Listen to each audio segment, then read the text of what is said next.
Hello दोस्तों, भाई good morning, नमस्कार, आदाब, सत श्री अकाल, वेलकम, सुस्वागतम। आप सभी लोगों का हार्दिक इस्तकबाल है, हार्दिक अभिनंदन है दोस्तों हमारे इस यूट्यूब चैनल पर।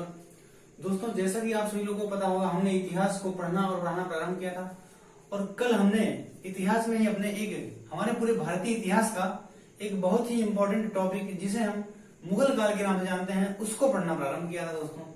और इस मुगल काल में हम लोगों ने पढ़ा था कल दोस्तों कि इस मुगल साम्राज्य की नींव किसके द्वारा और किस प्रकार से भारत में मुगल साम्राज्य की नींव पड़ी थी।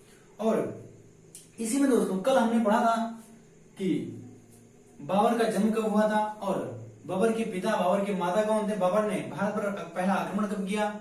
और उसके बाद हम लोगों ने पढ़ा था कि पानीपत का दोस्तों जो हमारे भारतीय इतिहास का सबसे महत्वपूर्ण बैटल यानी कि सबसे महत्वपूर्ण युद्ध माना जाता है, पानीपत का प्रथम युद्ध। दोस्तों, आप सही लोगों को कल हमने बताया था कि ये जो पानीपत का प्रथम युद्ध था 21 अप्रैल 1526 ईस्वी को इब्राहिम लोदी यानी कि दिल्ली के अंतिम सुल्तान इब्राहिम लोदी और जहीरुद्दीन मोहम्मद बाबर के मध्य हुआ था। इस युद्ध में दोस्तों बाबर की केवल 20,000 सैनिकों के द्वारा इस इब्राहिम लोदी की 2.5 से 3 लाख इतनी विशाल सेना का संहार कर दिया गया और इस पानीपत के प्रथम युद्ध को बहुत ही आसानी से बाबर के द्वारा जीत लिया गया। और यहीं से ही हमारे भारत में नींव पड़ती है दोस्तों मुगल साम्राज्य की, अर्थात जिसे हम लोग मुगल काल के नाम से जानेंगे। तो अब बात आती है कि अब भारत में मुगल साम्राज्य की नींव तो पड़ चुकी थी। अब भारत में मुगल साम्राज्य की नींव तो पड़ चुकी थी दोस्तों। और आप सभी लोगों को हमने जब पिछली कक्षा में पढ़ाया था तो हमने बताया था जो लोदी वंश हुआ करता था, इस लोदी वंश का ही एक शासक हुआ करता जिसे हम सिकंदर लोदी के नाम से जानते हैं। और इसी सिकंदर लोदी के द्वारा एक शहर की स्थापना 1504 ईस्वी में की गई जिसे हम आगरा के नाम से जानते हैं दोस्तों। और इस आगरा का दोस्तों और इस लोदियों के द्वारा इस आगरा को ही लोदियों की कैपिटल बनाई गई थी, इसीलिए क्योंकि ये जो बाबर था दोस्तों, इस बाबर के द्वारा पानीपत के प्रथम युद्ध में इस इब्राहिम लोदी को हरा दिया गया था और भारत में मुगल साम्राज्य की नींव डाली गई थी। इसीलिए अब मुगलों की प्रथम राजधानी या पहली राजधानी बनेगी आगरा। अगर आप सभी लोगों से क्वेश्चन ये आ जाए कि मुगलों की प्रथम राजधानी कौन सी थी तो हम आगरा को क्लिक करेंगे।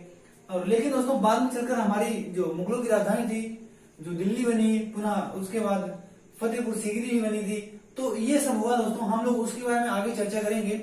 और इस पानीपत के प्रथम युद्ध को जीतने के बाद दोस्तों इस बाबर के द्वारा कुछ एक इम्पोर्टेंट कार्य इस भारत में यानी कि भारत के पानीपत में किया गया था। तो हम लोग वो बात देखेंगे कि पानीपत में बाबर के द्वारा कौन कौन से इंपोर्टेंट कार्य किए थे। तो सबसे पहला कार्य जो था इस पानीपत, आप सभी लोगों को पता होगा ये जो पानीपत है ये वर्तमान के हरियाणा में स्थित है। वर्तमान के हरियाणा में ही एक जगह पानीपत है और यहीं पर इस पानीपत का प्रथम युद्ध हुआ था। और इस युद्ध में दोस्तों इस युद्ध को जीतने के बाद बाबर के द्वारा काबुली बाग और काबुली मस्जिद का निर्माण इस पानीपत के अंदर करवाया गया था। तो आप सभी लोगों को पूछना जाए कि काबुली बाग कहाँ है दोस्तों, तो काबुली बाग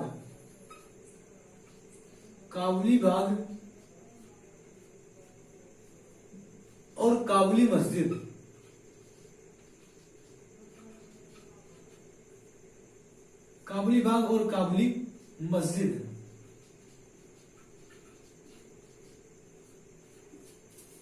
का निर्माण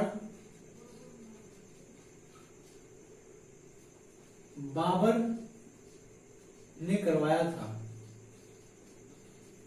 और ये करवाया था दोस्तों तो बाबर ने इस पानीपत में ही काबुली बाग और काबुली मस्जिद का निर्माण करवाया था। और ये काबुली थी कौन, तो दोस्तों इस बाबर की पत्नी हुआ करती थी दोस्तों, इस बाबर की पत्नी हुआ करती थी मुसम्मद काबुली बेगम। और उन्हीं के नाम पर दोस्तों इस मुसम्मद काबुली बेगम के नाम पर ही इस काबुली बाग और काबुली मस्जिद का निर्माण बाबर के द्वारा पानीपत में करवाया गया था।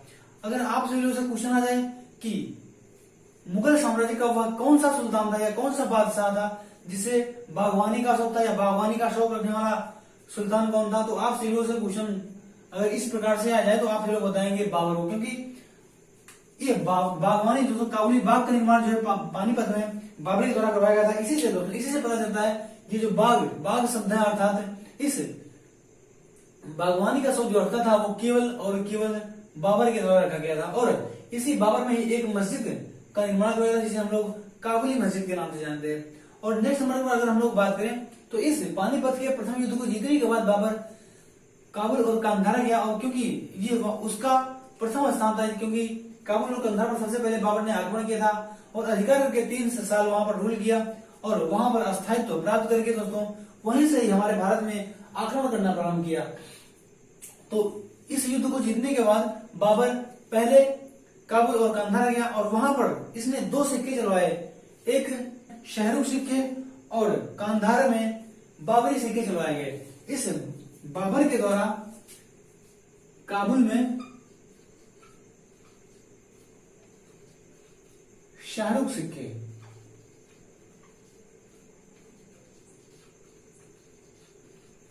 और कांधार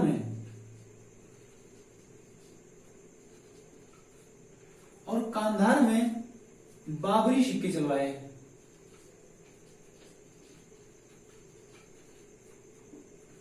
काबुल में शाहरुख सिक्के और कांधार में बाबरी सिक्के किसके द्वारा चलवाए गए थे? तो बाबर ने काबुल और कांधार में शाहरुख और बाबरी सिक्के चलवाए थे इस पानीपत के युद्ध को जीतने के बाद। अब उसके बाद दोस्तों इसी के बाद पानीपत के प्रथम युद्ध को जीतने के बाद बाबर के द्वारा ही एक एक काबुल के लोगों को, क्योंकि यहाँ की कैपिटल इसकी कैपिटल काबुल हुआ करती है और यहीं के काबुल के लोगों को एक एक सोने और चांदी के सिक्के बाबर के द्वारा दान स्वरूप दिए गए और इसीलिए इस काबुल की जनता ने इसे यानी कि बाबर को कलंदर की उपाधि दी थी। इस बाबर को कलंदर की उपाधि दी थी।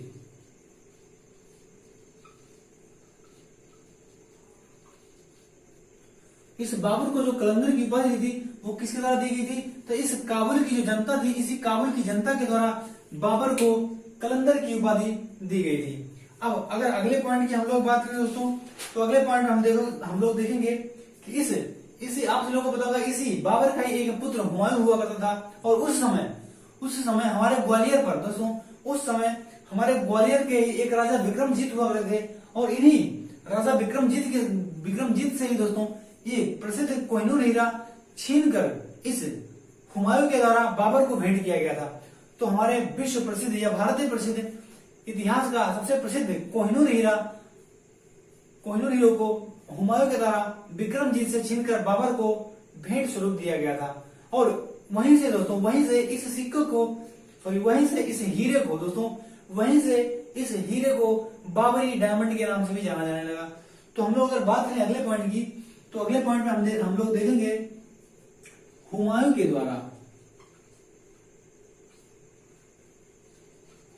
द्वारा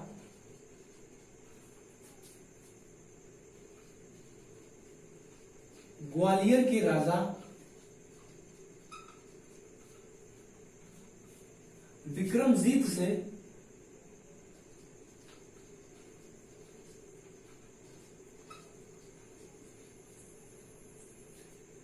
प्रसिद्ध कोहिनूर हीरा छीनकर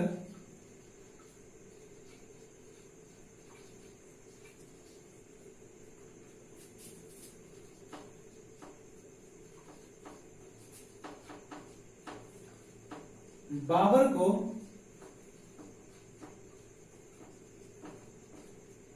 भेंट स्वरूप दिया गया।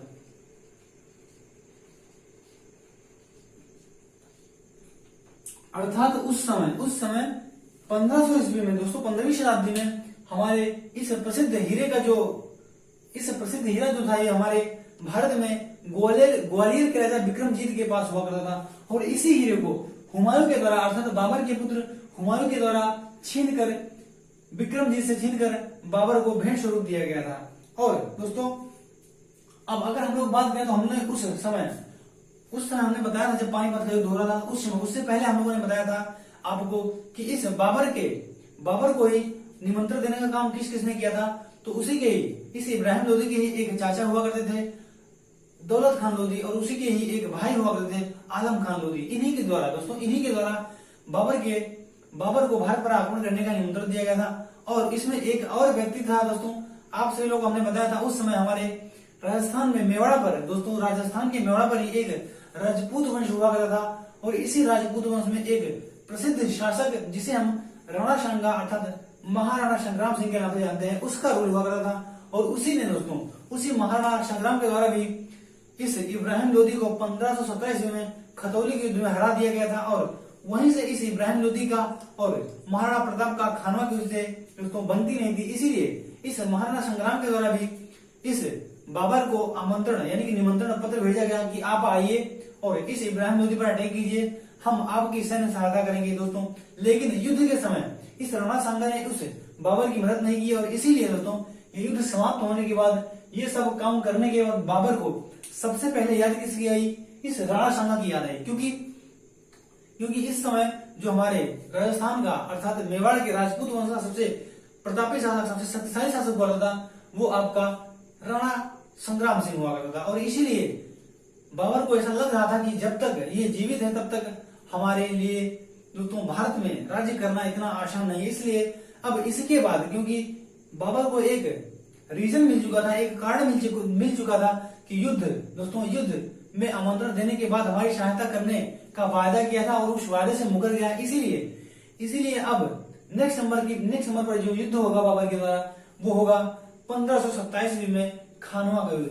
तो हम लोग देखेंगे, आप सभी लोगों से पूछना जाता है कि खानवा का युद्ध किन किन के मध्य हुआ था। तो खानवा का युद्ध बाबर और महाराणा संग्राम सिंह अर्थात महाराणा सांगा के मध्य हुआ था। और कब हुआ था? तो 1527 में। अब हम लोग देखेंगे खानवा का युद्ध। खानवा का युद्ध, और ये खानवा का युद्ध था जो हुआ किन किन के मध्य था दोस्तों? तो ये बाबर और राणा सांगा के मध्य।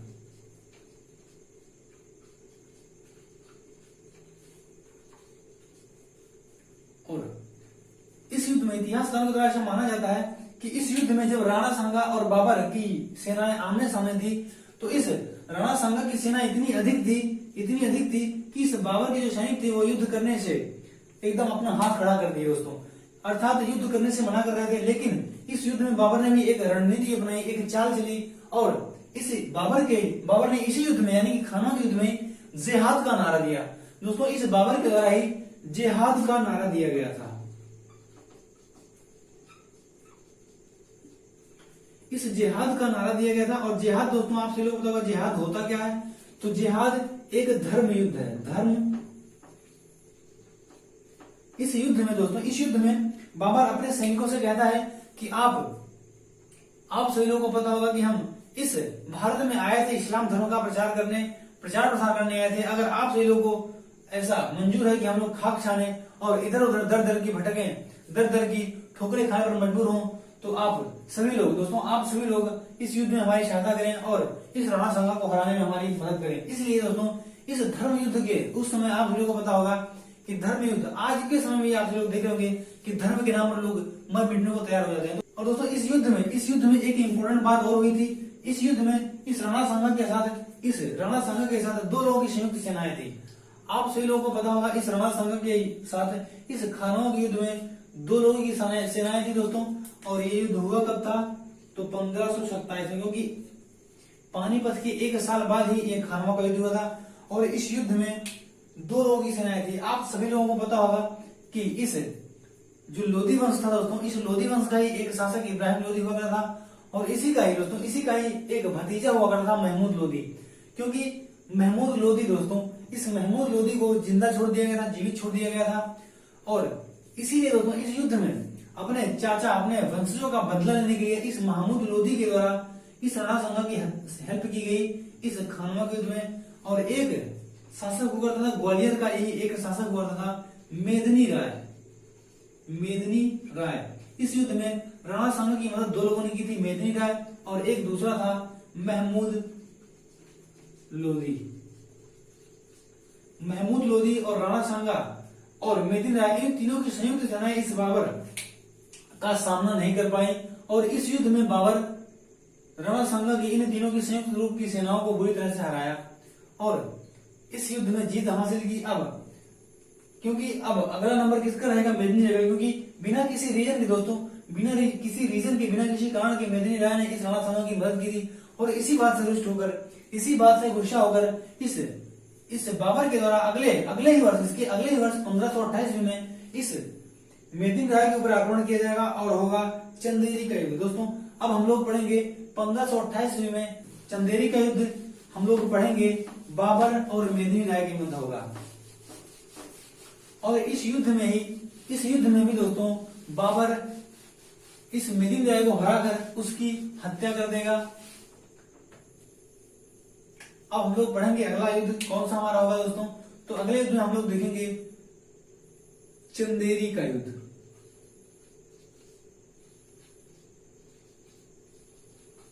और इस चंदेरी के युद्ध में हम लोग देखेंगे ये हुआ कब था, तो 1528 में। इस चंदेरी के युद्ध में हमारी सेनाएं होंगी बाबर और मेदिनी राय। इस चंदेरी के युद्ध में दोस्तों 1528 में बाबर और मेदिनी राय की सेनाएं दोस्तों हुई चंदेरी में। दोस्तों चंदेरी में ही इस बाबर और मेदिनी राय की दोनों रूप की संयुक्त सेनाएं दोस्तों एक दूसरे के आमने सामने हुई दोस्तों। और इस युद्ध में बाबर के द्वारा इस मेदिनी राय को हरा दिया गया और इसके जितने भी सैनिक थे उन सभी के सिर को कटवाकर उन्हें दीवार में चुनवाने का आदेश किसके द्वारा दिया गया था, तो इस बाबर के द्वारा इसके जितने सैनिक थे दोस्तों, जितने भी राजपूत सैनिक थे उन सभी की हत्या करवाकर उनके सिरों को दीवार में चुनवा देने का आदेश किसके द्वारा दिया गया था, इस बाबर के द्वारा दिया गया था। और इस युद्ध में ही बाबर के द्वारा यह आदेश दिया गया कि इस मेदिनी राय के इस साम्राज्य में जितनी भी स्त्रियां हैं उन सभी का अपहरण कर लिया जाए। और इसी बात से वहां की सारी इस मेदिनी राय की यानी ग्वालियर की जितनी भी स्त्रियां थी उन सभी ने एक साथ जौहर किया था। इस युद्ध में आपसे लोगों से ये क्वेश्चन पूछा जाएगा कि बाबर ने किस युद्ध के बाद जौहर देखा था, या बाबर ने भारत में सबसे पहले जौहर कब देखा था और किसके युद्ध के बाद देखा था या किसके शासनकाल में देखा था। तो बाबर इस चंदेरी के युद्ध के बाद 1528 के बाद ही दोस्तों, अर्थात 1528 में ही बाबर ने सबसे पहले एक साथ जौहर देखा था। इसलिए दोस्तों वहां की सारी स्त्रियां एक साथ आग में कूदकर आत्मदाह कर ली थी और इसे हमारे इतिहास का सबसे पहला जौहर माना जाता है। अब हम लोग अगर बात करें तो अगला युद्ध अब होगा घाघरा का युद्ध। दोस्तों घाघरा का युद्ध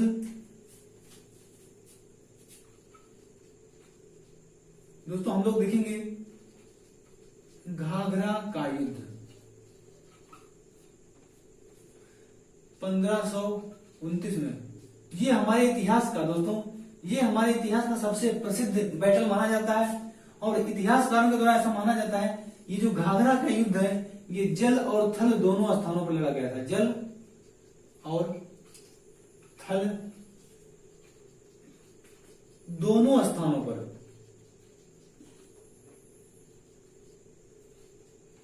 लड़ा गया था। इतिहास में क्वेश्चन आ जाता है दोस्तों कि वह कौन सा युद्ध है जो जल और थल दोनों पर लड़ा गया, तो वो कौन सा युद्ध है, ये घाघरा का युद्ध दोस्तों। और आप सभी लोग सब आ जाए कि ये घाघरा का युद्ध किन किन के मध्य हुआ था, तो ये जो घाघरा का युद्ध है दोस्तों ये बाबर और अफगानों के मध्य हुआ था।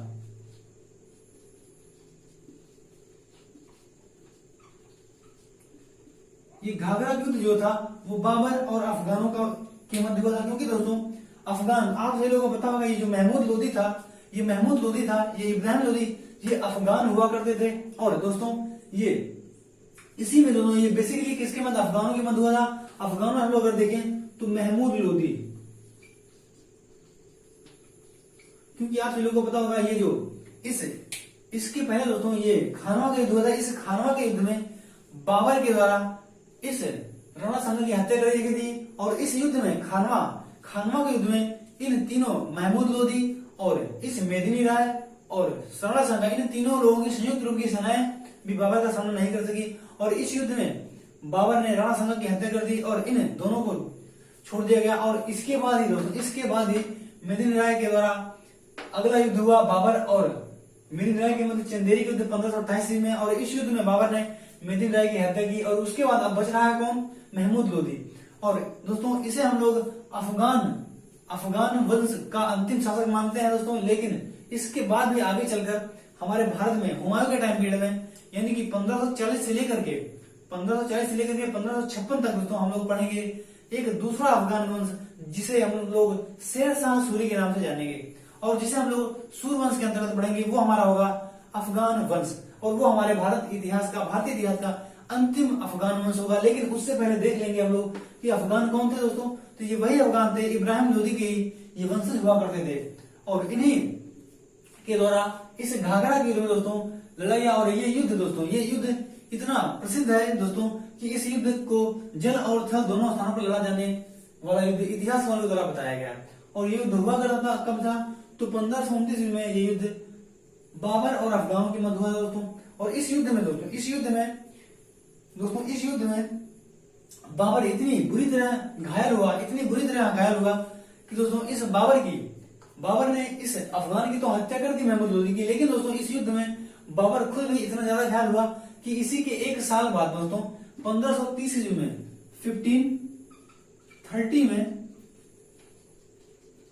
बाबर की मृत्यु हो गई।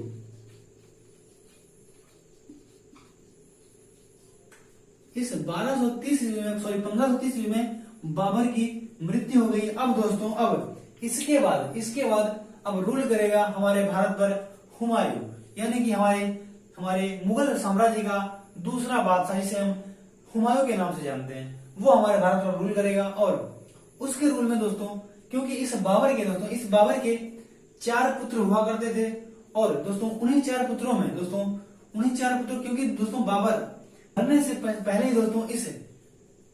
से पहले इस हुमायूं को ही अपना उत्तराधिकारी सौंप गया था, इसलिए अब हमारे भारतीय इतिहास का अगला बादशाह बनेगा हुमायूं। और बाबर से कुछ एक इंपॉर्टेंट तथ्य हम लोग पढ़ेंगे दोस्तों। हम लोग पढ़ेंगे कि बाबर का मकबरा कहाँ है दोस्तों। तो बाबर के मकबरे की अगर हम लोग बात करें तो बाबर का मकबरा दोस्तों बाबर हमारे दिल्ली सल्तनत का एकमात्र सुल्तान है, या हमारे मुगल वंश का एकमात्र सुल्तान है जिसका मकबरा जिसे 2 बार दफनाया गया था दोस्तों।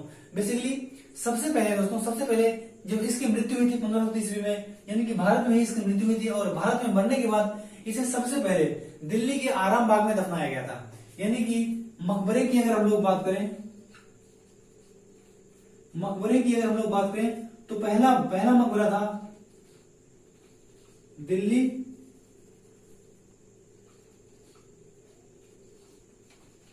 के आराम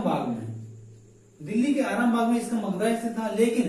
लेकिन इसकी इच्छा अनुसार, क्योंकि बाबर की इच्छा थी कि उसके मृत शरीर को उसके मरने के पश्चात उसे अफगानिस्तान के काबुल में दफनाया जाए, क्योंकि सबसे ज्यादा टाइम जो है उसने व्यतीत ही कहां पर किया था, काबुल में। इसलिए उसकी इच्छा थी कि उसके मरने के बाद उसे काबुल में दफनाया जाए। लेकिन उस समय जब इसकी मृत्यु हुई थी, उस समय ऐसी कंडीशन नहीं बन पा रही थी कि उसे वहां ले जाया जाए दफनाने के लिए, इसीलिए इसे दिल्ली के ही आराम बाग में दफना दिया था। लेकिन कुछ समय बाद जब ऐसी कंडीशन बनी तो इस ताबूत को उखाड़ कर और ले जाकर काबुल में दफनाया गया था। तो आप सभी लोगों से जिस प्रकार से क्वेश्चन बने उस प्रकार से उसका आंसर दीजिएगा, और बाद में काबुल में दफनाया गया।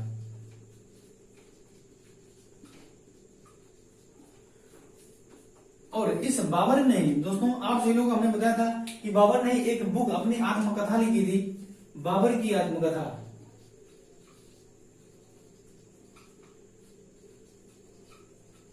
तो बाबर की आत्मकथा का नाम आईने तुजुक ए बाबरी था दोस्तों,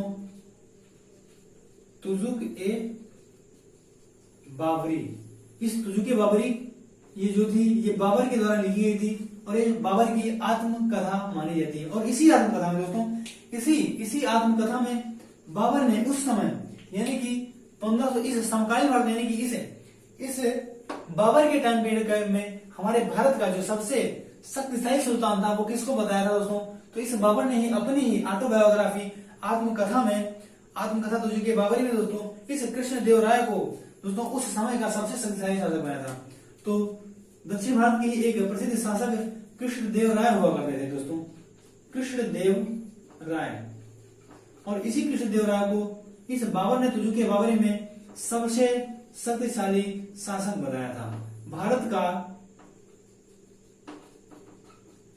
सबसे शक्तिशाली शासक।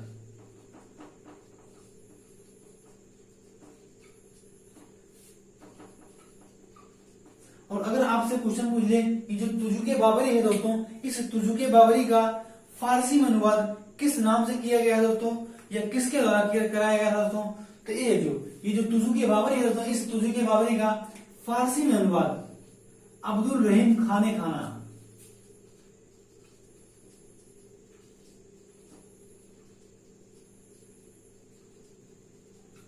अब्दुल रहीम खाने खाना के द्वारा करवाया गया था। इस तुजुके बाबरी का जो फारसी में अनुवाद है वो अब्दुल रहीम खाने खाना के द्वारा करवाया गया था। दोस्तों ये रही बाबर से कुछ जुड़े तथ्य, आई होप आप सभी लोग को अच्छे से समझ में आया होगा दोस्तों।